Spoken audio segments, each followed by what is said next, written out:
Coming up on the poll, Senior Minister Safo Maafo tests positive for COVID-19 as Ghana's case rises to nearly 22,000. Vice presidential candidate for the Progressive People's Party in the 2016 election expresses disappointment over governing MPP's critique of Professor Nana Jinokoko-Adjumani, describing it as pathetic. Also coming up shortly, more than 500 members of civil society organizations in the country call on President Akufo-Addo to rescind his decision directing Auditor General Daniel Domelevo to proceed on his accumulated leave. My name is Aisha Ibrahim. We're live on GoTV channel 144, DSTV channel 4221, and also free to air because we are on DTT. Please stay with us.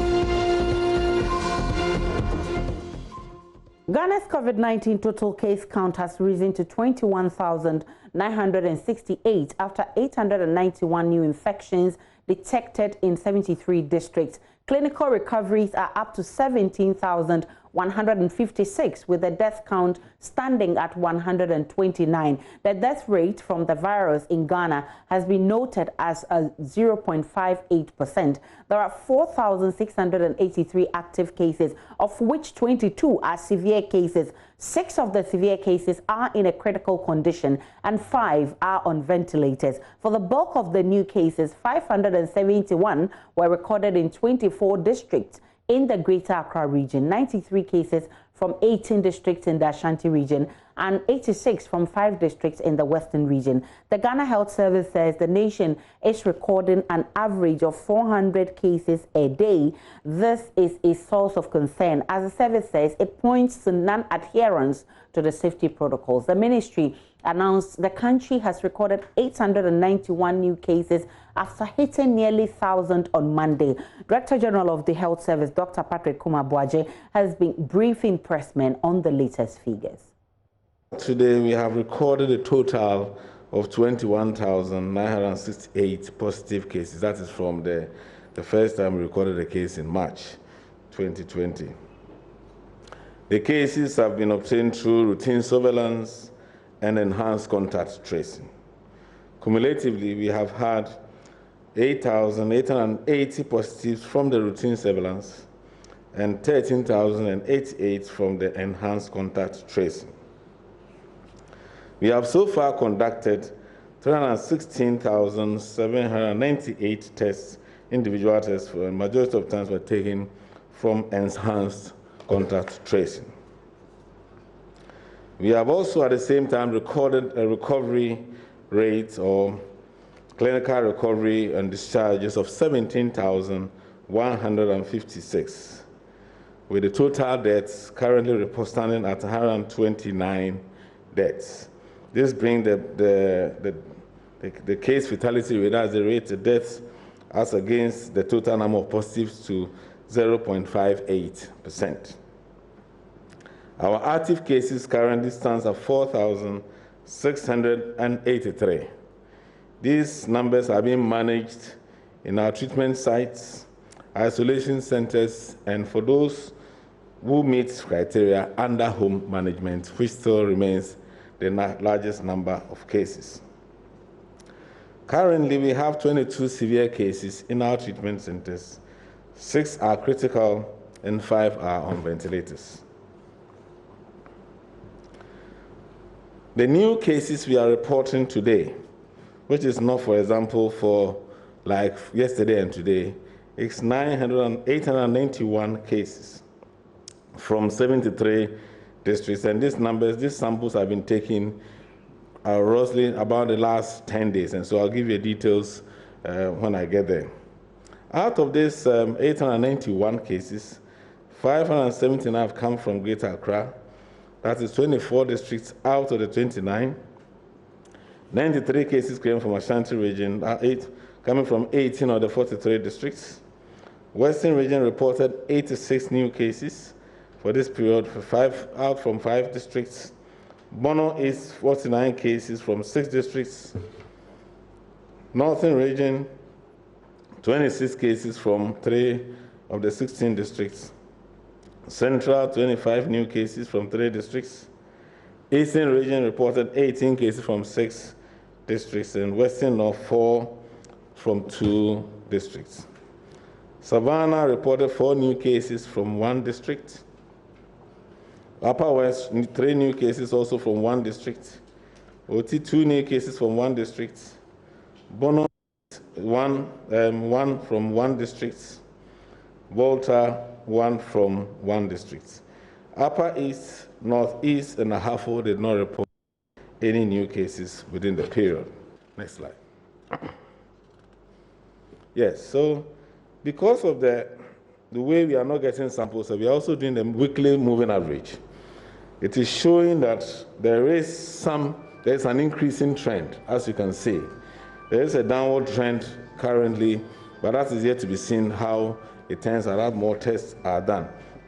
So this tells you that we are doing an average now of about 400 cases a day, and that is something that we need to really take caution and make sure we bring it down. We are happy that our stakeholders are also coming in to play a part in making sure that people adapt to the etiquette and the protocol that has been done. Information Minister Kojo Nkrumah also informed journalists about the COVID status of the senior minister. I have a few remarks just to share with you on the president and related matters. The president continues with his self-isolation while conducting affairs of state from the presidential villa of the Jubilee House. Today, I think, will be day 3.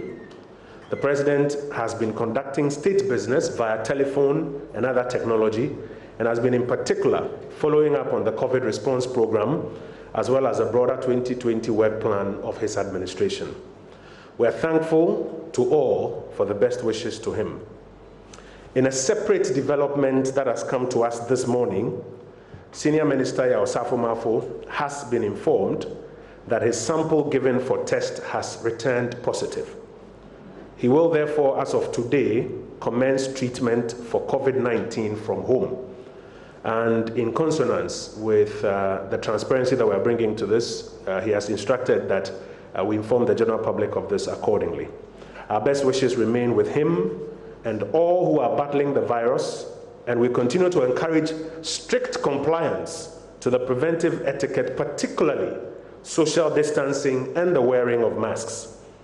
These are proven ways to cut the rate of spread, and we admonish all to observe them. Deputy Education Minister Dr. Yaosei Duchum says surveillance is ongoing at the Accra Girls Senior High School to ensure students are safe.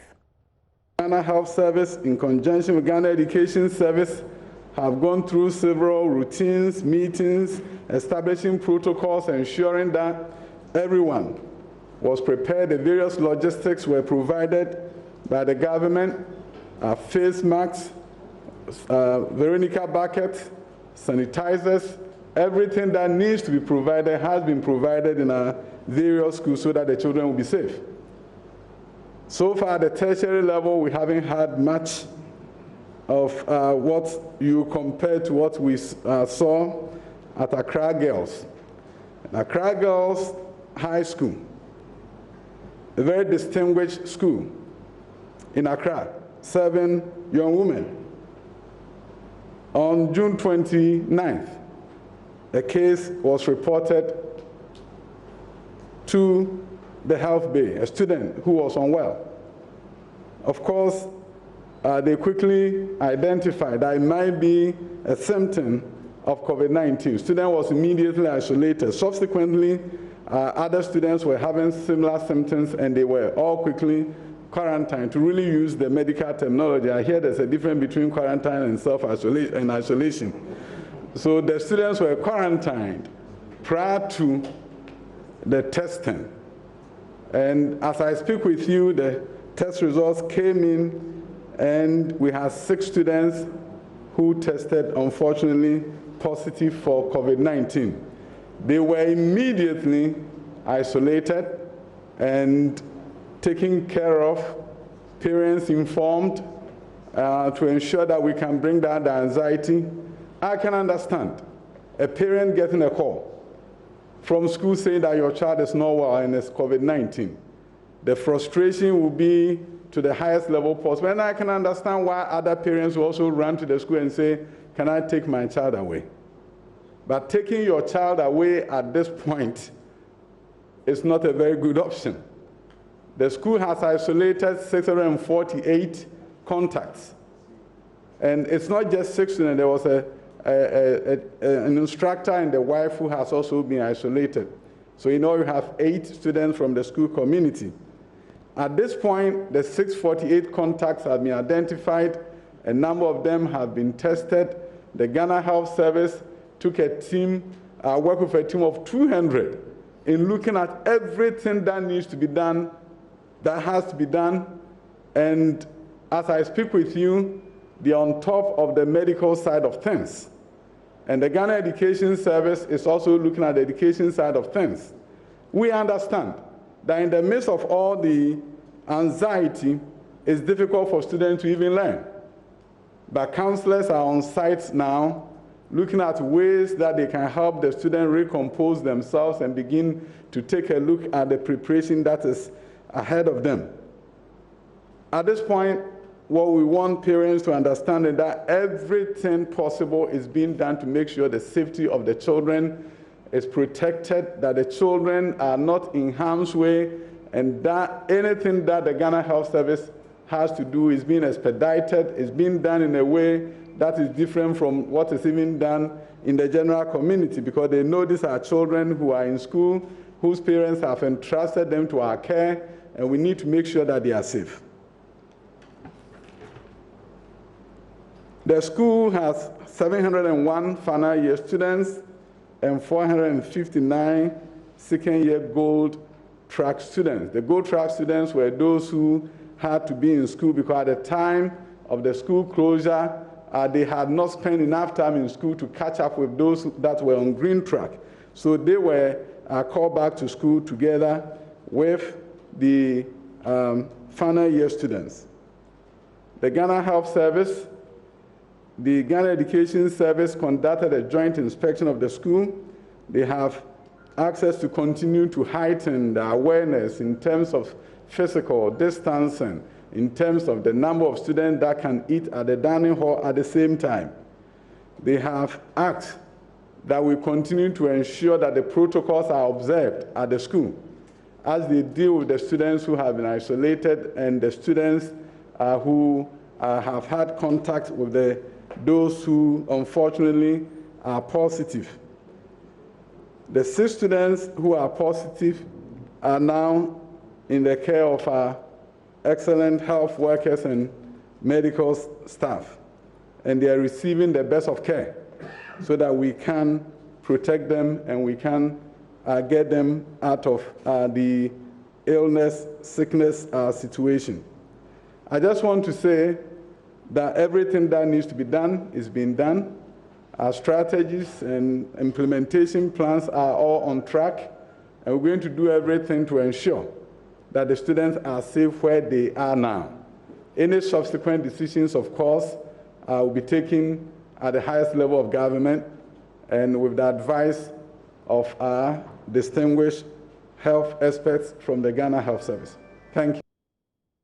We've been joined this afternoon by Zoom by the president of the National Association of Graduate Teachers, Angel Kabono. We've also been joined by a concerned parent, Mr. George Boedu Frimpong, and we'll also have a research fellow at the Ghana Center for Democratic Development, who's also a pharmacist, Dr. Kwame Sapon Asiedo. I'm grateful that all of you joined me. Let me start with you, Dr. Asiedo Sapon. You've been making projections in the few weeks. Per your observation, what will be your assessment of the current situation? Well, thank you. I would say that it was quite predictable that we were going to get to this number of about 20,000 as far back as when we went past 10,000. And the reason was because of what we call our doubling rate, which was how long it was going to take for the 10,000 number we had to double to 20,000.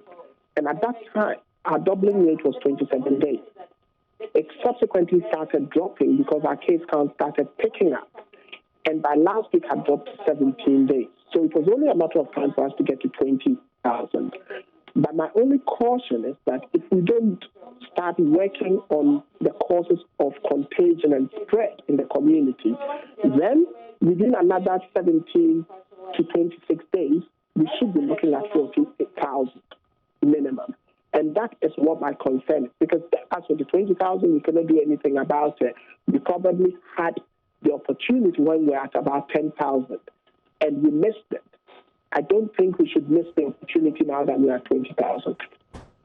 SHS students who went to school last week are beginning to also bear the brunt of the virus. 6 students at the Girls Senior High School have tested positive to the virus. Shouldn't we have opened the schools? See, it's like I always say, these things are a chicken and egg situation. Having conversations with the benefit of hindsight are sometimes unhelpful when you are in the middle of a fluid situation. At the time we were opening, we should have looked at the parameters, yes, like I was talking about what was our effective reproductive number, what was our doubling time, what was our average case count on a 7-day run, and stuff like that. We were told that the science was looked at, and based on other intelligence and advice the president received, he decided that the best thing to do was to open the schools. But one thing that was certain about doing that was that if you did open the schools, you were going to cause human movement. And like everyone says, the virus only moves when humans who are infected move. So in all honesty, if anyone felt that reopening the schools was going to be devoid of any new cases being reported, that was a bit naive. There weren't going to be cases. What we need to see is how badly and what the number of these cases are going to be. So as a test, I mean, if you are looking at 6 out of a population of about 800, you would say that the case incidence is quite low. The question is, of the 600 that have been quarantined, what is the percentage that will test positive? That will give us a better picture of how bad or improved the situation is. And until we have that data, I want all of us to err on the side of caution. One thing I want to say, however, is that for parents, as a parent, I can understand the emotional challenges as to being a good parent and being responsible for your children. But having said that, when your child has been a contact, you need to ask yourself, do you want to extract them and further complicate the community spread matrix? That is another difficult thing. So you have to balance parental responsibility against public health prudence. And that's going to be tough. Dr. Asiedu-Sapong, hold on for me. Let me bring in Angel Kabonu, who is president of NAGRAD. How do you explain the situation that students who went to school just last week are beginning to test positive for the virus? Well, it could be that student brought some infection from their house. It could also be that that student was infected by another student in the school. It could also be that the student got infected by contacting somebody else. It could be a student, it could be a teacher, nobody knows. So it could be as a result of several factors leading to this situation. And how are your members feeling, the teachers, after the revelation that one of the teachers also was infected?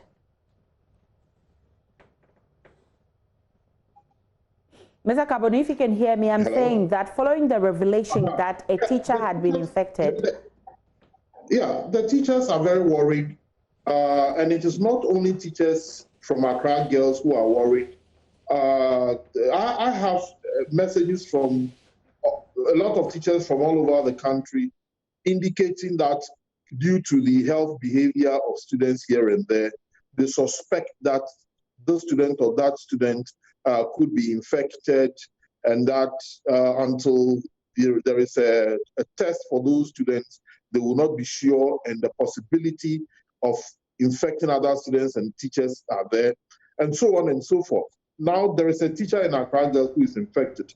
What is happening in schools that have not come to the limelight in terms of this COVID-19 in relation to getting infected or not getting infected? So once we have congregated people in a place to engage in an activity, the possibility of spike of this disease is going to be there and it will be paramount. That is the mistake we are making in this country, that we are consistently and regularly engaging in activities that congregate people at one place. So long as we continue this, then definitely infections are going to spike. This perhaps confirms your fear, and I remember you mentioned that if you don't feel safe, you will stay at home. Hold it for me.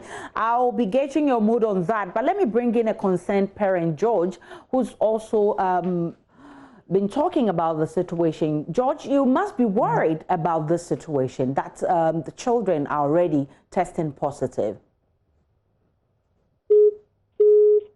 Okay, so we lost George there. He'll be joining us again. We'll try and get the phone back. But let me go back to you, Angel Kabonu, on that one. You threatened to stay away if you felt that the environment was not safe for you. Is it time yet?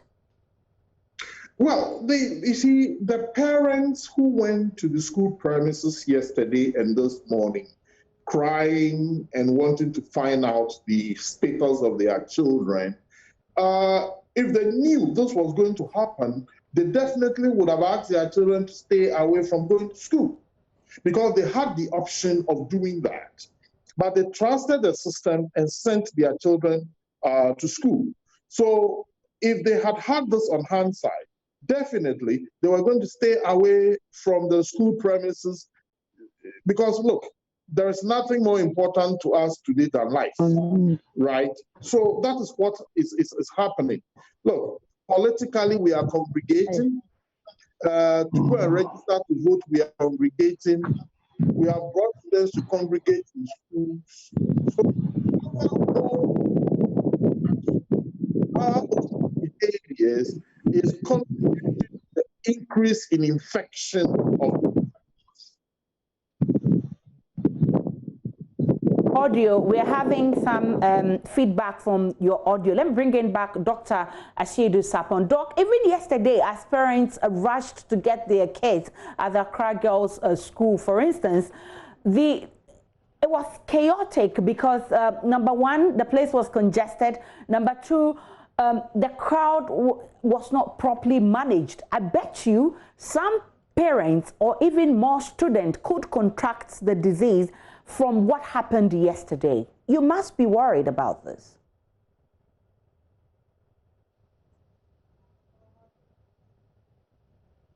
Hello, Dr. Asiedu Sapon. Are you still there, Dr. Asiedu Sapon?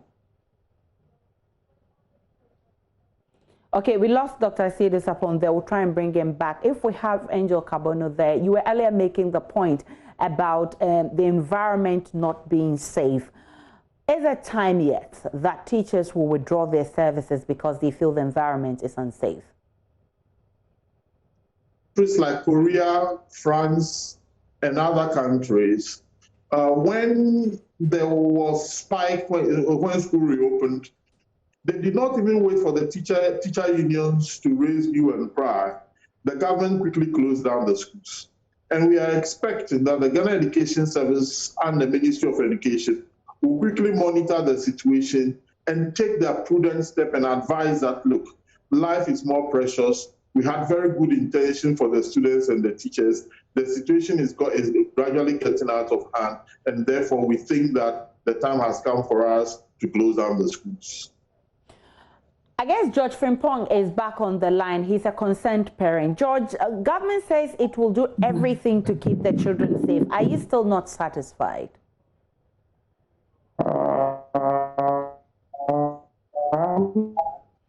We have a terrible feedback with George's Zoom. Let me go back to Angel Kabonu. So from now, what will be the decision of NAGRAT as we're hearing? Probably now in Accra Girls Senior High School, I'm not sure there will be any student there if you go there today who are there studying. What is the position of NAGRAT? You can do this collaboratively with the other unions. That's the Ghana National Association of Teachers, concerned teachers. Not satisfied. And I send message to that before the school children, because. Hello? Okay, Mr. Kabonu, hold it for me because George Frimpong is back on the line. Okay, George. So let's hear you.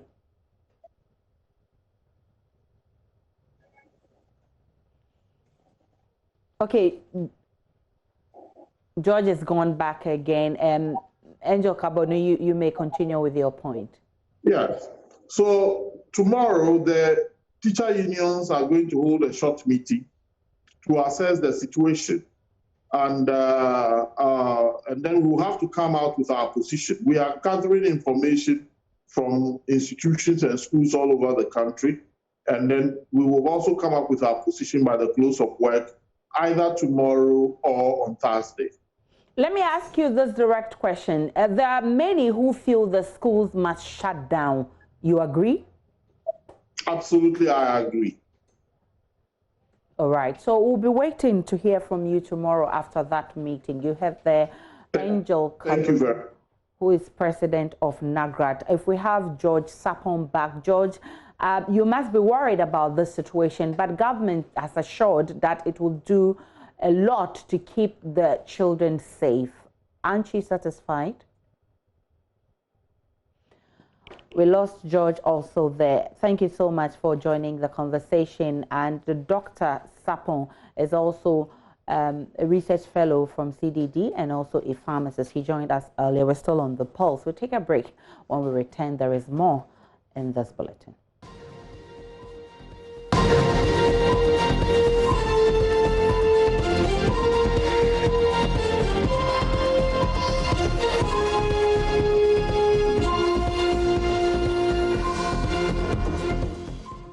Welcome back to the Pulse. We're live on GoTV channel 144, on DSTV channel 421, and also free to air because we're on DTT. The rest of our stories, and following the announcement that the NDC flag bearer has settled on Professor Nana Jane Opoku-Agyeman to partner him in the December polls, there have been various reactions to the announcement, with the governing NPP describing it as a bad choice. But the NDC says the choice of Professor Opoku-Agyeman as running mate was influenced by calls by the grassroots for integrity in politics. Alex Segbethia is Deputy Campaign Coordinator for the NDC. NDC has a plethora of people who could have filled that position, and many of them had shown or demonstrated interest in actually becoming the running mate to His Excellency. However, one of the things, or a part of the reason why I think she was chosen, it's because actually she brings a totally different face to the politics of Ghana. If you go around and you speak to many people nowadays, what they tell you is that politicians are all the same. And they also tend to intimate that there is no difference, say, between the NDC and the MPP for some people. And I personally think that the politics of Ghana is going down the drain in terms of the kind of politics we are dealing with and how we perform. To bring in somebody like Professor Opoku-Agyeman, it changes the dynamics and it gives hope to a whole plethora of people that, look, notwithstanding what is happening, there's a hope that we are now going to shift the type of politics that has been played over years into a different form of politics. Politics of truth, politics of standing up for what is right, politics of thinking of people's welfare and putting them at the forefront. And those attributes just go to reinforce the personality of the flag bearer himself, but it gives it an extra boost when you pick a personality like Professor Nana Jane Opoku-Agyeman. So for me, that is one of the biggest issues Her integrity is unquestionable. She is completely competent.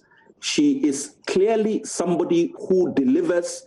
And with all these things, she's a fantastic, pleasant human being. So when you put all these things together, I have the smile on my face because it has made the job of my boss, Professor Alabi, as campaign coordinator, and me as a lot easier in terms of how we move forward. Meanwhile, former running mate for the Progressive People's Party in the 2016 elections, Bridget JoyNews, has described the governing MPP's critique of Professor Nana Jeno-Poku-Agyeman as pathetic. She says the governing party is simply perpetuating a culture of competition that has not benefited the country. The MPP met the announcement of Professor Agyeman as flag bearer with an attack on her track record as Minister for Education. Speaking on Prime Morning on Joy Prime, however, Bridget JoyNews was disappointed in the reaction. It's pathetic. It's terrible. It's pathetic. I can't even imagine that this person has been given the opportunity to lead and make a difference, and immediately we need to go and dig up dirt on her. Just for political gain, Some of it might be true, some of it might not be true. But you see, we are not static people. We grow and we learn. Whatever she did yesterday or 2 days ago, she's obviously learned and is moving on from there. Hopefully to be a better. And if you're going to use this for that reason to cut her down to, I don't know what the point is. You see? They say that we judge people by the things we most detest in ourselves. And this is exactly what Mr. Wabeng Asamoah, if I got the name right, is doing. We judge people by our own shortcomings. And this is what they are doing.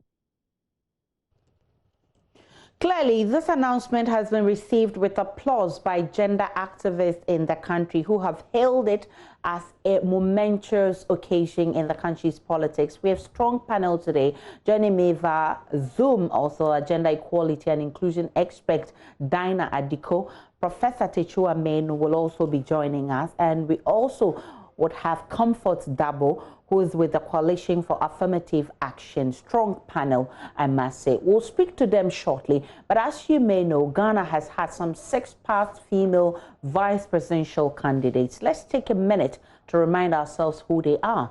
And start with, of course, my guest will be joining me shortly. But let me start with the 6 candidates, amazing candidates. It will be rolling shortly on your screens, and you'll see them shortly.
Now, guess what? We have been joined by two of these amazing women. First is Bridget Dogbenuku, who was appointed as the vice presidential candidate of the Progressive People's Party. We've also been joined by Madame Sharita Sapong, who was also named as running mate for the CPP in 2012. Of course, we know it is not the first time a woman has been selected as a running mate for a political party. Eva Loko and Bridget Dogbenuku were selected for the PPP, but for a major political party like the NDC, what message does this send? And I'll start with you, Bridget.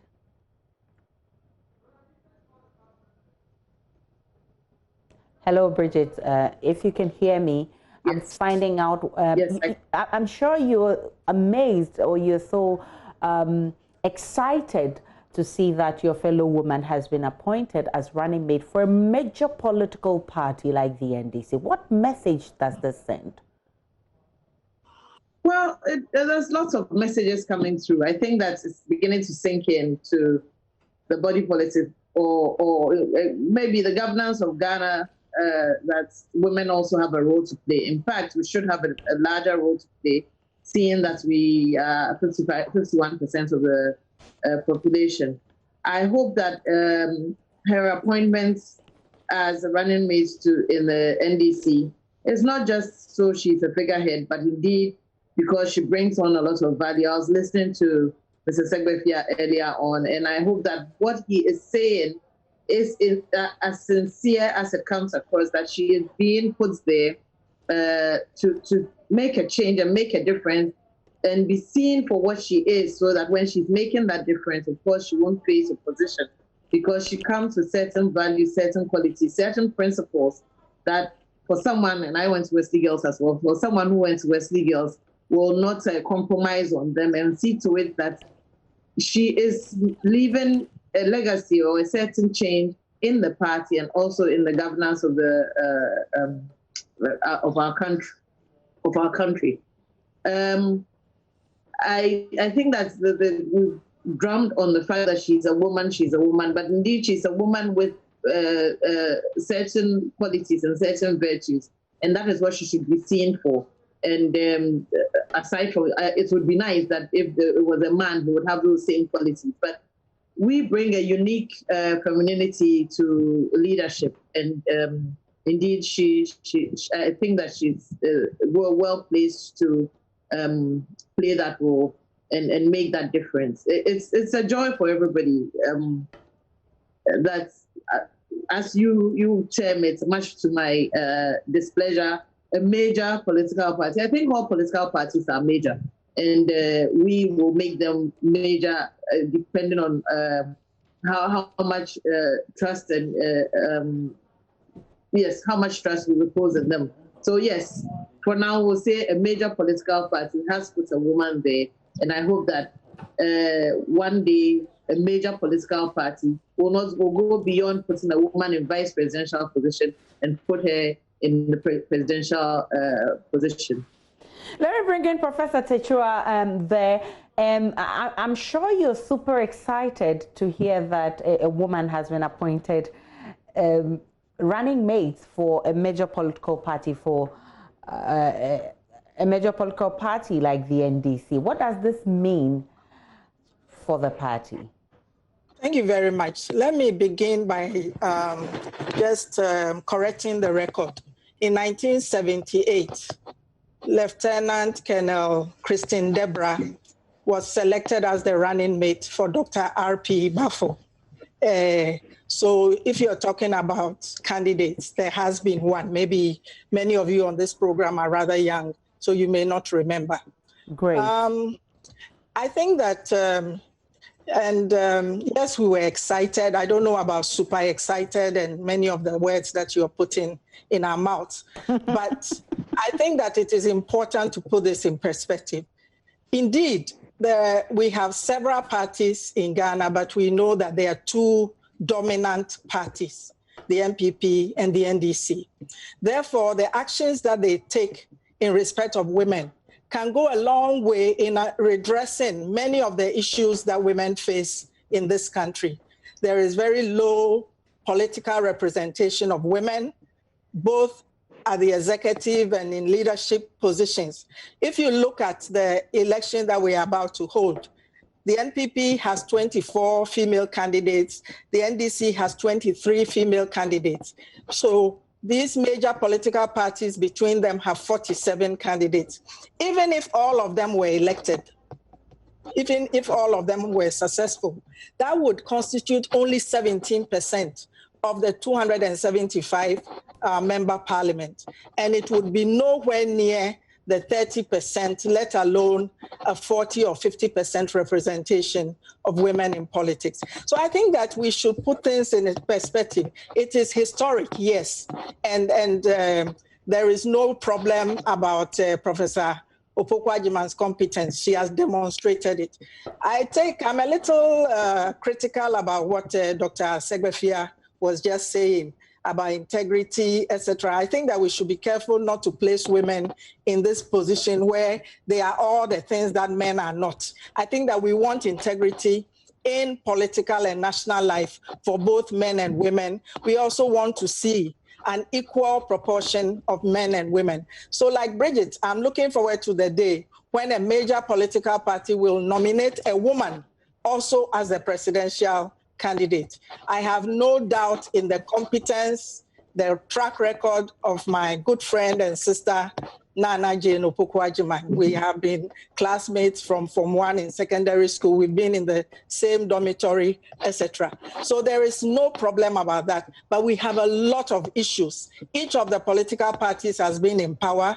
They have not addressed many of the major issues that women have faced. And I think that we would hope that if the NDC was successful at the end of the elections, she would bring to bear her many qualities in moving many of those issues forward. But there are several issues, and we are waiting to have them addressed. So yes, it's like the morning after. So you wake up, you hear the news, you feel very good. And then you wake up this morning, and there are all these huge problems that confront women in this country. And I think that it is important for us to have a sense of perspective and balance when we are discussing this issue. Prof Meno, let me also bring in Comfort Adiko there. I want to gauge your mood on this. We are aware of her brilliant track record and also her intelligent fortitude. But some say she does not wield the political acumen that is needed to match a man like Dr. Bawumia. Does it matter?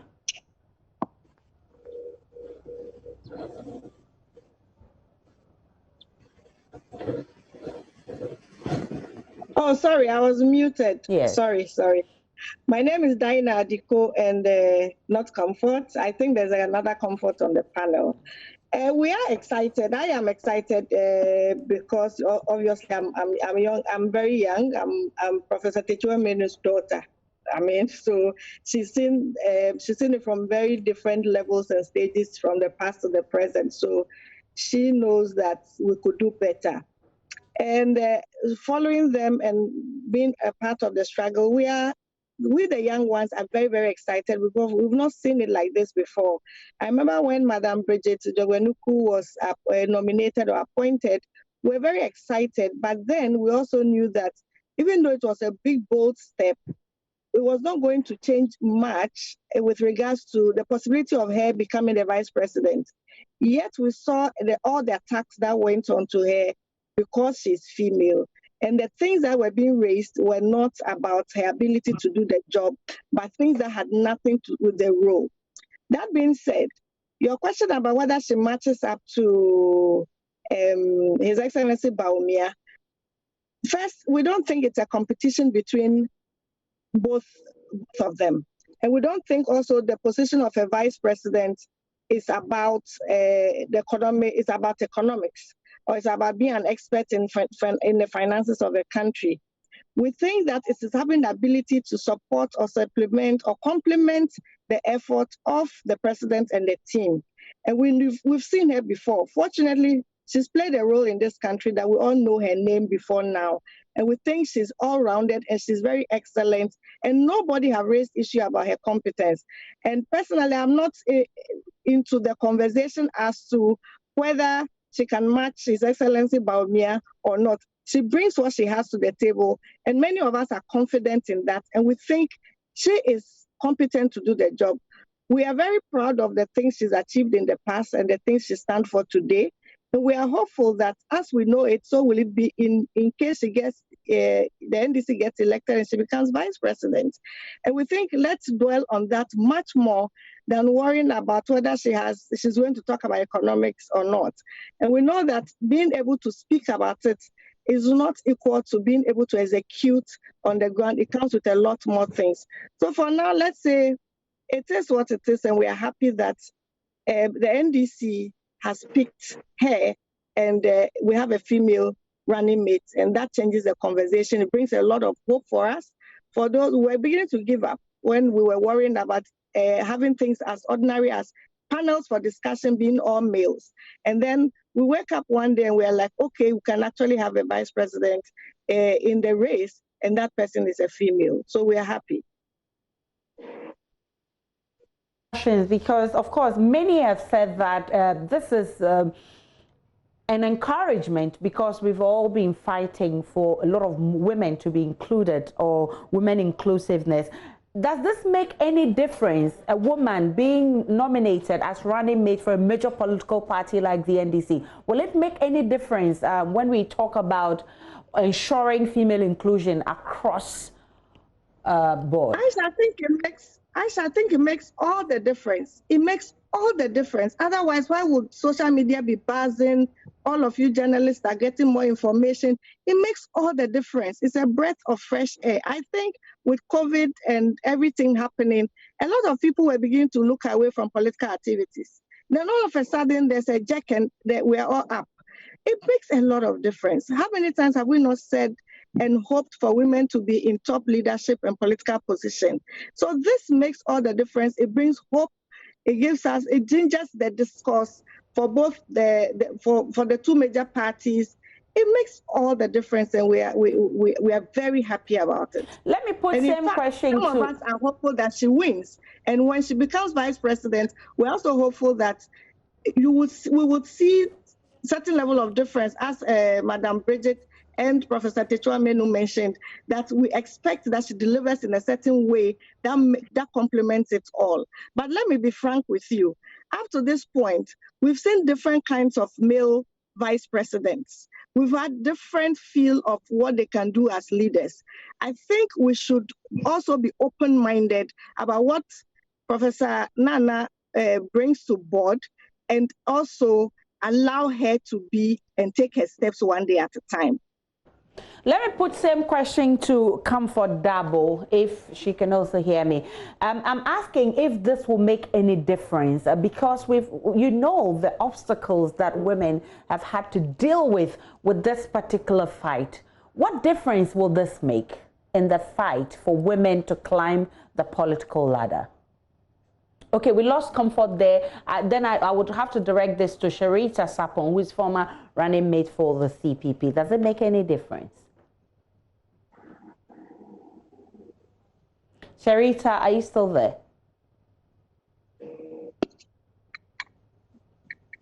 Okay, we'll try and bring back Sharita, but I think I should go back to you, Professor Techoa Meno. You put the point straightforward there.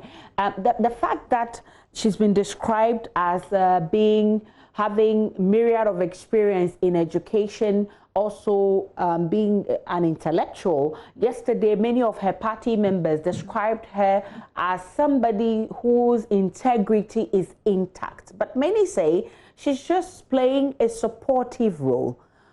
What do you think all of these attributes will bring on board as far as governance is concerned? Thank you, Aisha. A vice presidential candidate is someone who should be able to deputize for the president in his or her absence. A vice presidential candidate plays important roles in the state machinery. Traditionally, they have chaired the police council, they have chaired important offices of state. So it does matter who becomes a vice president. And as I have said earlier, I have no doubt about the competence of Professor Nana Jane Opoku-Agyeman to, succeed in whatever she puts her mind to. What I was saying was that I'm uncomfortable about women being lumbered with all the attributes that men do not have. Integrity is important for men and women. We want all our leaders to have integrity. And of course, everybody wants somebody who complements them. And I believe that she does have several qualities that she can bring to bear. However, we should also not set her up for failure. She is not the president.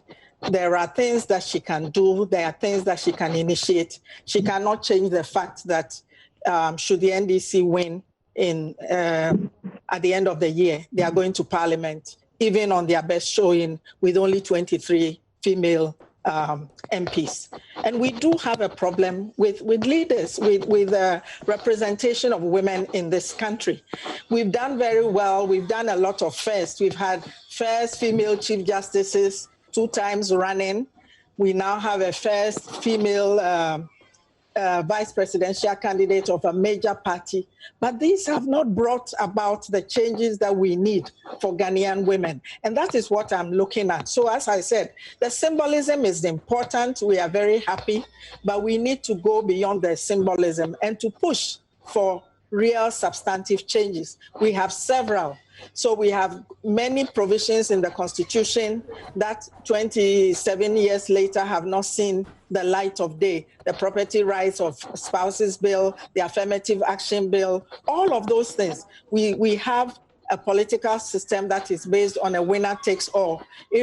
How do we move to more proportional representation? I think we need to focus on the issues, for both a president and a vice president. And that is how we will measure the success of how well people are doing. But as I have said, let us not cast doubts. There is no doubt about the competence. I don't know if it was a male candidate, we would be spending a lot of time looking at their competence and all of those things. This is a high achiever. She has achieved in the areas that she has set herself to, whether it's in academia or in political life as a minister of education. She has been handed a higher calling. I have no doubt that she can succeed, but it doesn't change the reality for women in this country. And me, speaking as somebody from the women's movement, that is where my interest is. And as I said, it would be unfair to put everything on her head. Certainly, we would expect if the NDC won, that we would expect that there would be some final movement. Some of these things have been there for a very long time. We've been talking about affirmative action since 1998. The Property Rights of Spouses Bill has been there since the Constitution came into force in 1993. We've got the worsening conditions of women when it comes to gender-based inequality and poverty. All of these are issues. We have a whole huge spate of gender-based violence against girl children, some boy children too, but mostly girl children and women in this country. These are issues that we need to address going forward. And I would like to see that all of this is reflected in the manifesto of the NDC, but also more concretely that something gets done about it. No, I'm happy that you spoke about the reality, but let me get to Bridget. Bridget, I'm sure you faced some resistance from the men when you were appointed running mate. Well, yes. I mean, you face resistance from everybody. It's not just men. I mean, it's from all sides, so long as they don't belong to your party. But the one thing that was common was the fact that they downplay your abilities or your capabilities and the talents that you bring to contribute to the party and to the elections. you will always face that. But I think that Professor Nana Jane Opoku-Agyeman can hold her own. I mean, this is someone who's held many leadership positions throughout her life, her career. She headed the University of Cape Coast. She can't be one to be buckling under opposition, especially for men. I am sure that she's capable of holding her own and saying to people or telling people where they belong, probably not in as many words. So she shouldn't be cowed by the men. The good thing now is that I think that by this move, they're also starting to realize that, yes, indeed, we need the women's participation in there. And what's going to happen is, I hope that this decision by the NDC will then, even if it's for the sake of competition, if the NPP is also going to see which women they can bring on board, it's a step up for us. It's a departure from the usual, and it's a good thing. I mean, listening to Professor Tetua Menu, it's very disheartening to know that even if all 46 women are voted back into parliament, we are not assured of even 20%. And maybe this is where we should start looking at if the NDC should be successful. I mean, by this move, look at more women in the executive, more women in cabinets, maybe, to be able to change the narrative. And indeed, if it is this appointment is to show that women are capable and also have the right to be in leadership in the country, it should show, like she said, in their manifesto and in their actions. I sincerely hope that it's not just a figurehead thing they're trying to do, but it's in depth. I think that with our politics, we are very fond of doing things on the surface, very superficial. Yes, it's been done, here it is. What we want now is let it be in depth, let it be meaningful, and let it make a difference. And therefore, back to your question about if you will face opposition, of course you will face opposition. People face opposition all the time, but I think that Professor Nana, with her Wesley Girls background, and I think Professor Tetua Menu would know that, and her strength of character and all that, she shouldn't be cowed by whatever opposition she faces. Sherry Frimpoma, I guess you found yourself in, I mean, you were also running a vice presidential candidate for the CPP. Did you face same opposition from the men? You're talking to me? No. Frimpoma. Okay. Okay, so if Frimpoma is not there, we'll try and get her to join. But let me go back to Professor Tetua Menu. You spoke about the reality, and I'm very happy to hear that. With all the accolades we're giving to Professor Nana Opoku-Agyeman, I mean, for the resistance, it's something you cannot rule out in politics. That will come. But for a person like Professor Nana Opoku-Agyeman, in as much that we're all happy she's coming in this way, there are higher expectations for her. What will be your number one expectation of a woman who's been appointed as running mate for a major political party like the NDC? And your daughter earlier spoke about we looking forward to even becoming females who are running for presidential candidacy. So there are high expectations. What's your number one expectation? Thank you. So I think I'll use your medium once again to congratulate Professor Nana Opoku-Agyeman for her nomination. The resistances have been there. We have read things in the media from even within the NDC where she's been attacked. As I have said, she has high competence, and I believe that she will do the job when she is given the nod. In terms of expectations, I started by talking about the situation of women in this country. And I've also said that it is unfair to put everything on her head. She is the vice president. But my expectation is that given where she has come from, given the wealth of experience that she has, that some of this will get reflected in the manifesto of the NDC, so that we hear clearly what the message is for the people of this country, including the women and the youth and different groups of people. So I expect that that competence will first of all be manifest in the manifesto that the NDC will put out in terms of, and that it will contain a realistic appraisal of some of the issues that face us as a country, for women generally in the educational sphere, and that we will be critical. Just last week, I chaired the launch of the CDD's manifesto project. It has a whole list of issues that it's suggesting political parties should look at. I know that political parties have been part of that process. And for me, they are very critical issues that are put out about the economy, about the different sectors, the extractive sector, social protection in this country, gender issues, housing. There are so many issues that need to be tackled. And I think that what COVID-19 has shown us is really how tattered we are as a country and the need to redress these things, and also to bring a certain hope generally to the country. At the function, I spoke about the system that we run in this country, and I characterized it as choiceless democracy.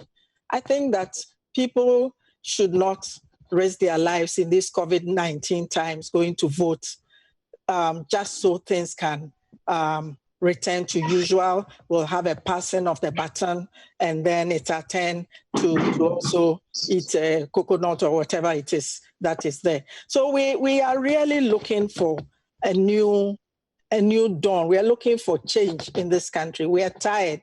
We haven't seen that. The rounds of elections that we have had.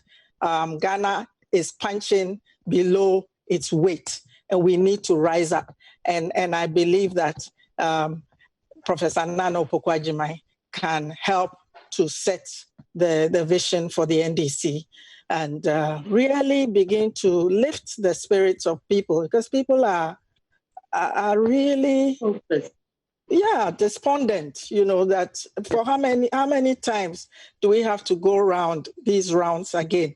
So we should really make it count, that a woman is there. But as I have said, let's not overburden her so that when things don't work, it's because the woman didn't pull her weight. She's part of a team, and I expect that she will make her inputs felt. So it's hard for me to take one particular issue that this one is more important than others. I think that the symbolism of her choice should reflect in many other actions that the party will engage in.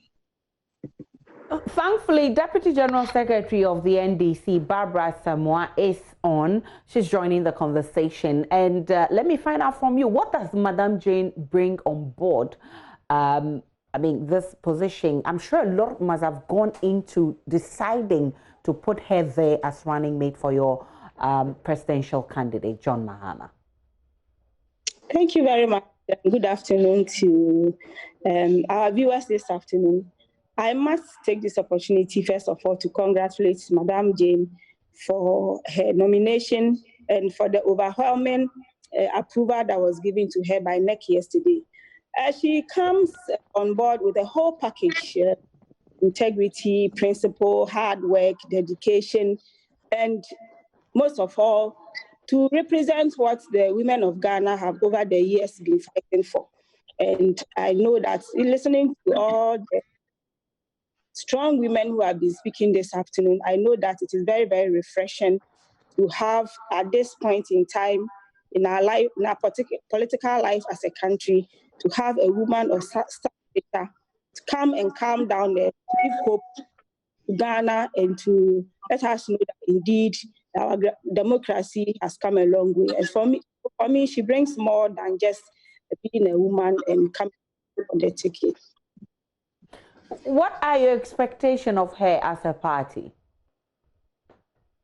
Well, our expectation, I think she has already met our criteria, where a lot of thinking, a lot of research, a lot of background checks went into her selection. And so we are hopeful that he has come to complete the ticket, and we are going to give her the necessary support to be able to carry out what is expected of her. And I want us to know that Madam Jane is not just coming to be one of the female or women running mates that we've had for years. She's indeed going to be the next vice president of the Republic of Ghana. And as such, she's going to be part of the decision-making both in the party and in government. And we hope that she's going to bring her rich experience to effect the change that Ghanaian women are looking for. Well, let me bring in Dinah Adiko. And you are saying that, I mean, per her nomination, it makes a lot of difference. And of course, her performance can even put us on that spotlight where a female president is just coming closer. Now, what are your expectations of Professor Opoku-Agyeman? Yeah, I expect that whatever it is that made her attractive for this position would remain. I expect that the competence for which she is known would come to bear on the process. I also expect that her being there as a female will not be a representation of one person, but she would find a way of getting the issues that affect women on board to at the national level, such that if it requires mobilizing women, it requires pushing the boundaries a bit beyond.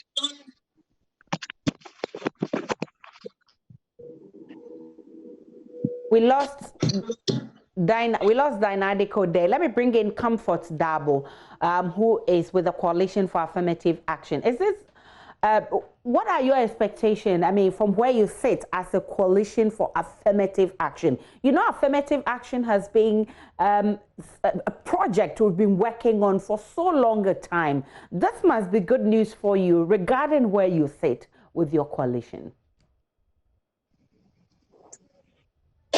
Yeah, good afternoon to all viewers. To us today, Ghanaian women, Coalition for Affirmative Action, today is really a glad day for us all. Because over the years, many women in Ghana have fought for such an opportunity, We thank the political party, the NDC, former President John Mahama, upon the population so considered a woman to be their running mate. You know, today is really a glad day for Ghanaian women and Coalition for Affirmative Action. We know this is just a stepping stone, you know, and from here we know that there will be a progression, you know, whereby women will be recognized in all spheres, not only for this, but any sphere, because for affirmative action, our main aim is that wherever there is a man, there should be a woman in terms of decision making. And that's what we have done for all over these years. And that's what the affirmative is pushing. And when there is a man, there should be a woman, because women, we carry the message. We are with the children, we are with the husbands. So we know the message, what the problem is, and how we have to, you know, come together for development to be effective. So we know when this is a sign of progression, it's a sign for progression for Ghanaian women. There's some who think that she doesn't wield the political power, or she doesn't have that political experience needed to be a running mate for such a major political party. For you, it is something that is achievable. What will be your expectation of, I mean, the first thing you would want her to do as she comes in, and also knowing that we have less than 5 months to go into the elections? What is one of the first things you would want to see her do? I think it shouldn't be myself, but for all women in Ghana, our expectation is that she has to prove herself that, yes, women, we carry a sign of boldness, we carry a sign of courage. Not, it shouldn't come and just be that, oh, I'm a woman and therefore I should be in a corner.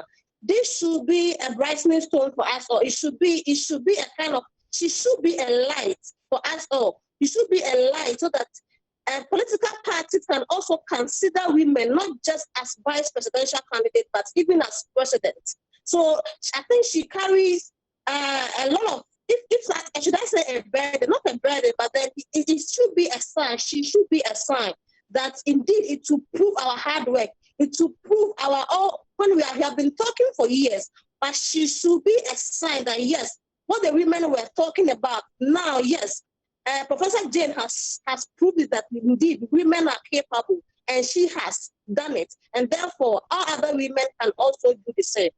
And that's our expectation from her. She should prove herself that yes, she's born of a woman, and yes, she can do as the men are doing.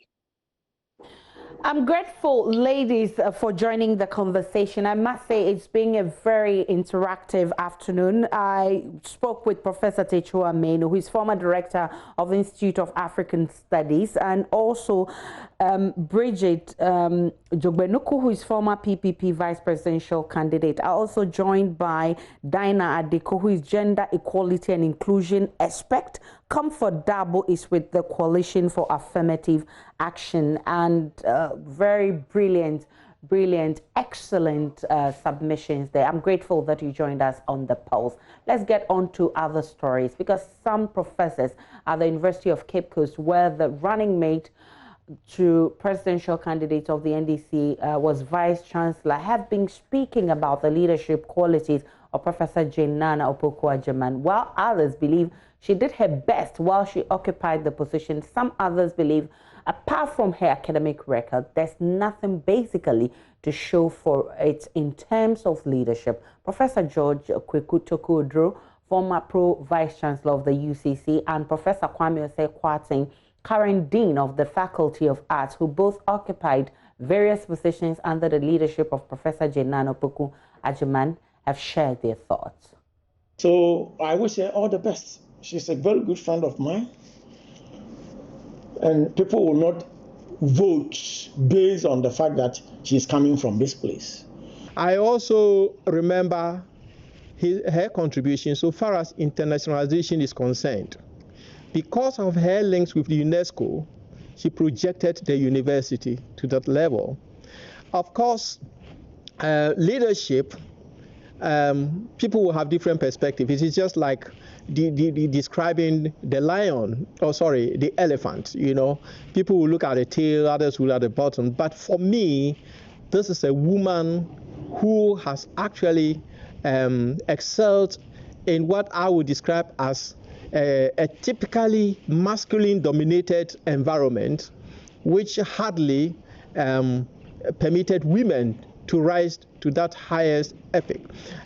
She contested with others in terms of pro-vice chancellorship. She lost, and not many people thought she could become a vice chancellor, but she contested with others, and she became the vice chancellor, and she succeeded during the 4 years, you know.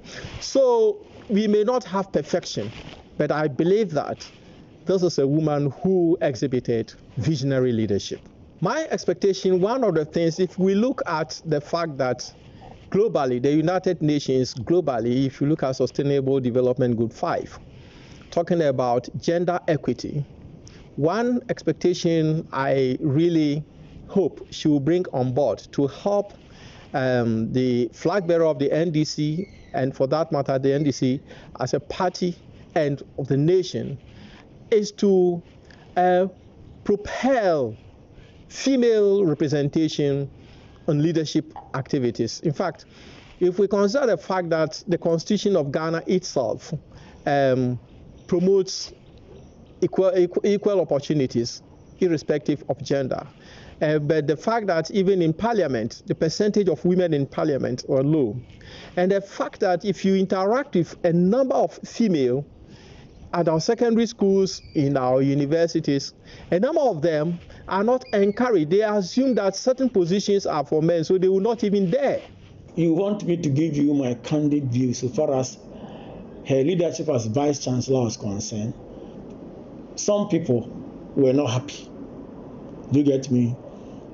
During her tenure as the Vice Chancellor of this university, I was UTAC president, UTAC executive at that time, and I know very much the concerns of most of our members And some of the people who were his immediate subordinates, some of them were not happy about what was going on. She became a minister of state as the Minister of Education, one of the powerful ministries in this country. And you all know, I don't have to tell you, if there had not been a change of government, Professor Nana Opoku-Agyeman was introducing a new policy with respect to book and research allowance. He said that he was going to introduce National Research Fund in place of book and research allowance. And we argue vehemently against that, but she didn't listen to us. You were only saved by the bell that when there was a change of government and the new government decided not to go on with that policy, even though the government said it will introduce the National Research Fund, that's the current government, but it will not abolish the the book and research allowance. And you keep on enjoying it, including even Professor Nana Opoku-Agyeman herself. So a lot of my colleagues, I know for sure, I'm on a number of platforms, these are some of the things they say about her. Yeah, if you compare her to Professor Ado-Obeng, then she didn't do anything. Because I have, together with others, written the history of the University of Cape Coast. And we look at the physical point, infrastructural development of this university from the beginning to what the university inherited from Osagyefo Teacher Training College and what subsequently under various companies were added on. And then from Professor Japan, the university started experiencing stability from Japan, and then Ado-Obeng, then Nana. If you compare Japan and then Ado-Obeng, or you use Ado-Obeng as a yardstick, then Professor Nana didn't do anything in terms of infrastructure development. People remember her for the Emisasa Language Center, which through her instrumentality, he got then Mr. Parkwesi, Mr. Atta, who was the governor of Bank of Ghana, to give some money, that's $1 million. And even if you go and look at the building as it is now, and that building even was completed after she had left office, even though it was started during her time, it was Professor Kupole who, her predecessor, who commissioned it. So if you go and look at the plaque, it is Kupole's name who is there, and one of the auditorium over there is named after Professor Nana Opoku-Agyeman Auditorium. But she didn't complete it, but she initiated it. And people are also talking about speed ramps that she constructed around. But beyond this, I don't remember any infrastructural development as compared to Ado-Obeng. As for Ado-Obeng, you can say, if you want to know more about what Nana did. We're still live on The Pulse this afternoon. We'll take a break. When we come back, there is more.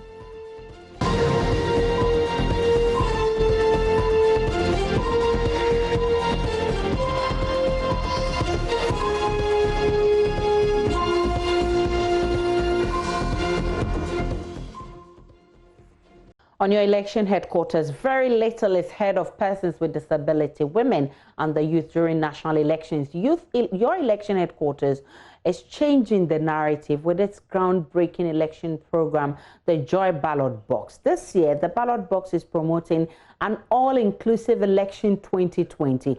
As part of the treatment, we take you into the lives of people we hope to impact. 22-year-old Emanuela Catherine Hayford is one of such people who is forced to endure her quest to climb the academic ladder as a person with disability. This phenomenon, she says, is having a toll on her studies as we prepare to create that platform for the electorate to engage with their duty bearers on issues that will inform their votes. JoyNews' Emmanuel Jivenu tells us Emanuela's difficulty in accessing public places, a key concern for PWDs.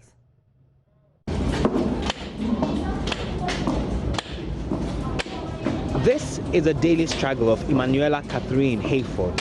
a student with physical disability at the University of Ghana, Legon.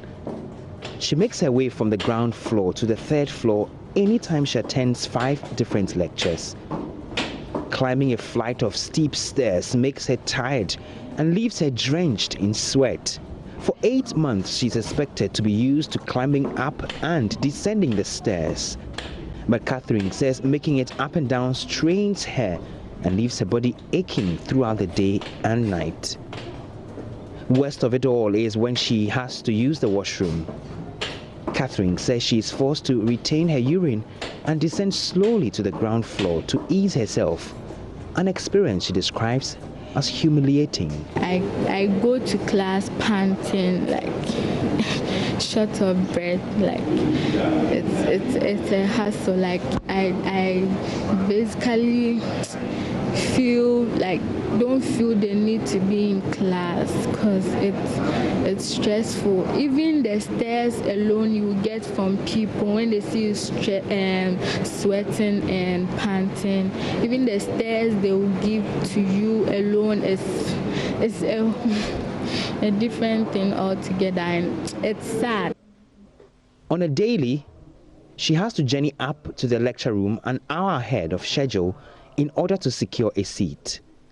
Such is her daily nightmare in a quest to access education. All my lectures are on JQB top floor.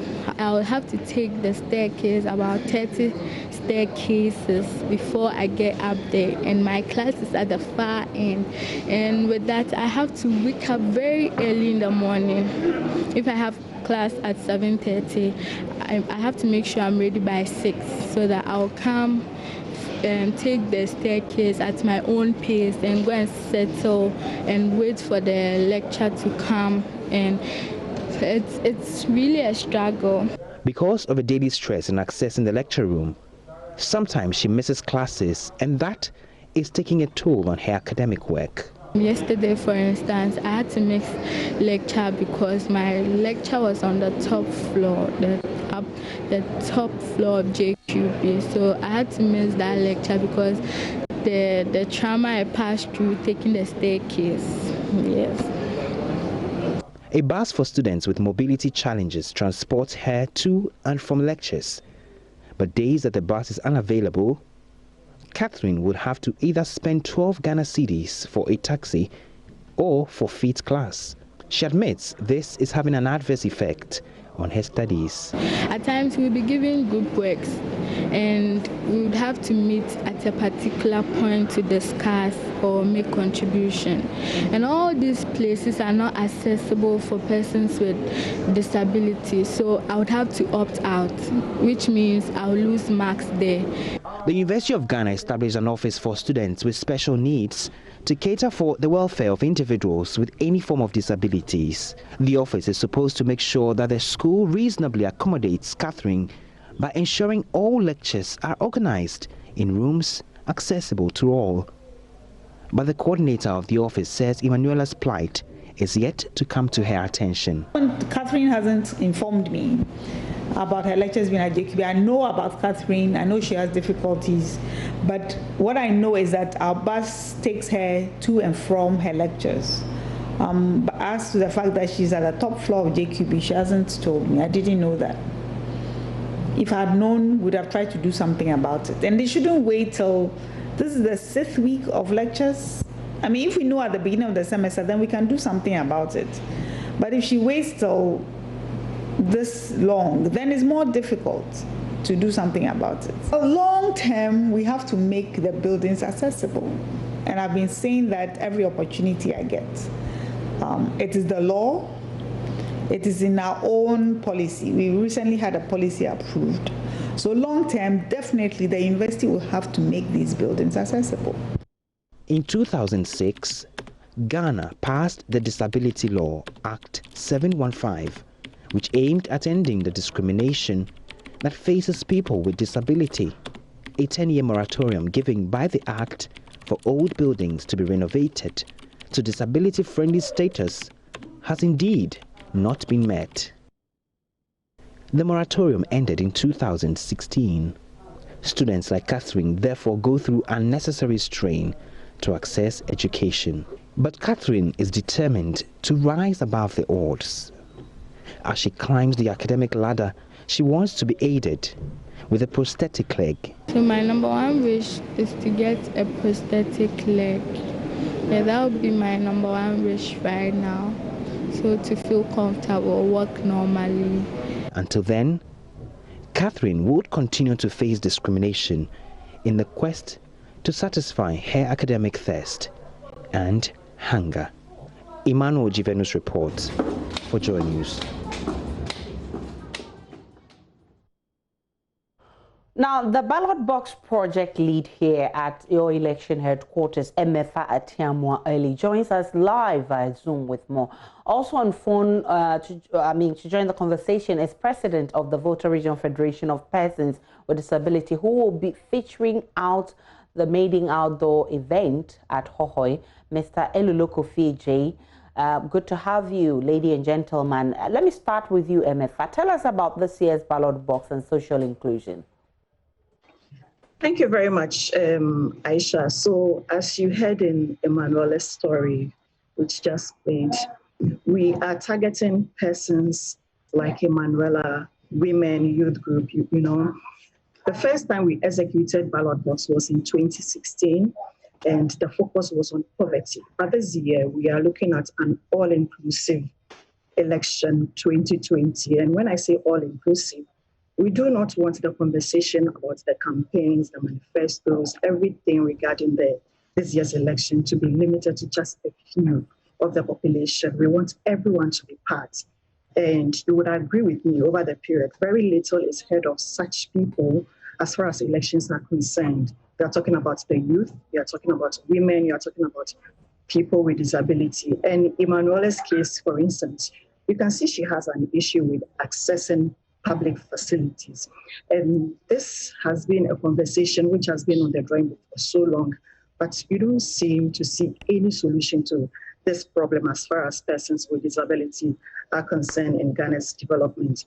So we as a media house in your election headquarters is to provide a platform first time, the second time running. So this election, because at the end of the day, people like Emanuela and others would be going to the polls to cast their votes, to get leaders to put them in position so that they can take decisions in their interest.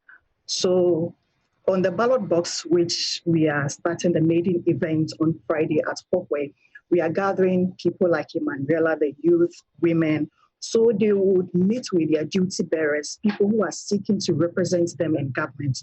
Then they can put these key issues which are of most concern to them, then they can get them addressed. Essentially, it is to tell them that if you should come to me and ask for my vote this year, these are the things I'm looking out for you to tell me that you resolve or you take care of when I give you my vote. And so therefore, that is what we are doing for this year's ballot box. And as usual, you can't expect anything less of us here at your election headquarters, nothing but the best. And come this Friday, we are gathering at the old Hohoi Municipal Assembly, ensuring all the COVID protocols, preventive protocols, so we can engage everyone concerned to ensure that these groups of people, I'm talking about women, I'm talking about the youth, I'm talking about persons with disability, are factored in as the political parties are putting together their manifestos. They include these issues which mean most to the population in their manifestos. Mr. J, I'm sure you identify with Emanuela's story and you're looking forward to a ballot box to make your case? Thank you very much for accepting me in this afternoon.